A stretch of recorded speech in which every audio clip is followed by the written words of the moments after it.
Alright, hello everyone and welcome back to the Chill Spyro prototype playthrough. Today we are heading to Peacekeepers finally. Let's do it. Absolutely. Wow, alright, so at this point Spyro doesn't even get into the balloon and he doesn't even have a skybox to fly in, so he's just flying in green and oh my goodness, okay, so you can actually get to the artisan world from here, which I kind of like. I kind of wonder why they changed that, because I do understand the balloonist being in one spot and being toward the end of the level, but it is kind of neat to think that if you want to go to the previous worlds, you go here, and then if you want to go on, you go to the other balloonist. I think they should have kept that, but okay. So there is a cutscene for this dragon. Welcome to Peacekeepers, Spyro. You must collect treasure to succeed in this world. First, Collect treasure, free dragons, got it. Oh goodness, okay. If anyone knows any information about that dragon's voice actor, please let me know, because that, to me, if hearing that right off the bat, okay, to me, that makes me assume that just one of the random workers for Insomniac or whatever did that voice, because it did not sound like a voice actor, whereas the others do, and so far have, in my opinion, but from what we've seen, but I don't know. Alright, so this is an important part.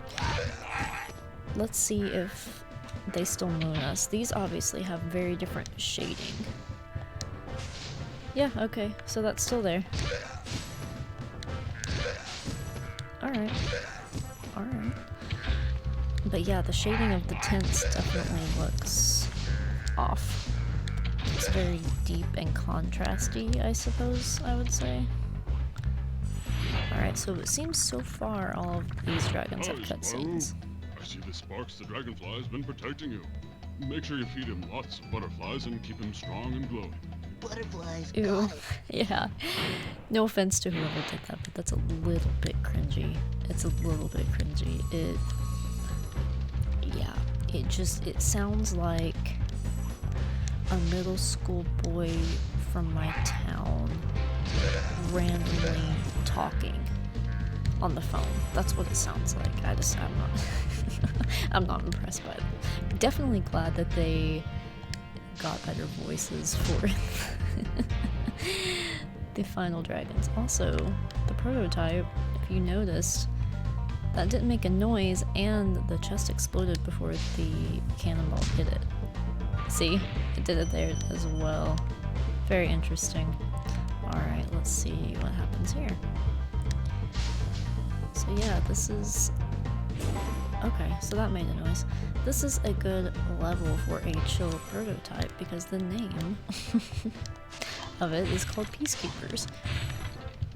Which, truthfully, I'm not sure how accurate that is. I mean, there are cannons and angry little Norks protecting the area. I assume that's the point, is that they are protectors.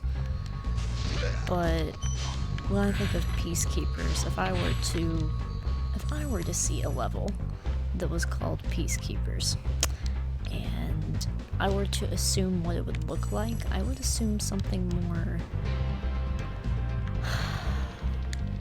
with spiritual inhabitants, like Buddhist inhabitants, or like druids, or just something very spiritual and calm. I wouldn't think war.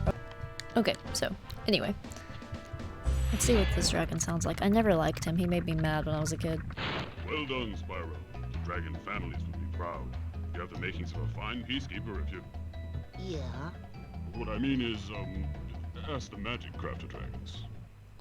Oh my goodness, that was wildly different. So normally Gunner, I believe that was his name, or Gunther, something like that. Or maybe I'm just making it up in my head, but normally he is like this cutthroat, hard on Spyro type of dragon. And first of all, he's just mumbling, and then he's actually complimenting Spyro, and then he's telling him to just ask the Peacekeeper's dragons something. So even Spyro's dialogue changed there, which is very, very interesting. Very interesting. I'm kind of taken aback by that one, but yeah. Something happened between Artisan's world and Peacekeeper's world when it comes to the dragon voices. Not sure what, but whatever it was, wasn't good. But it is funny. It is funny, it is entertaining, and that's why we're playing it, right? We're playing it because we know it's a prototype, and we want to see the differences. Oh my goodness. So, yeah. So I've got some gems missing, and I'm trying to think about where those might be at. Oh, here. All right here, probably. And that's all of them. Alright. Alright, so... is that... okay, so it didn't tell me that I got all the gems. Alright. Yeah, so in the next part, we will check out Dry Canyon and see what's going on in there. So, yeah. Thank you all for watching this show playthrough of the prototype. It was very interesting. If you have any questions or comments, please leave them down below and I will do my best to answer them. I don't know a whole lot about this, so really it's more me asking you what you know about it.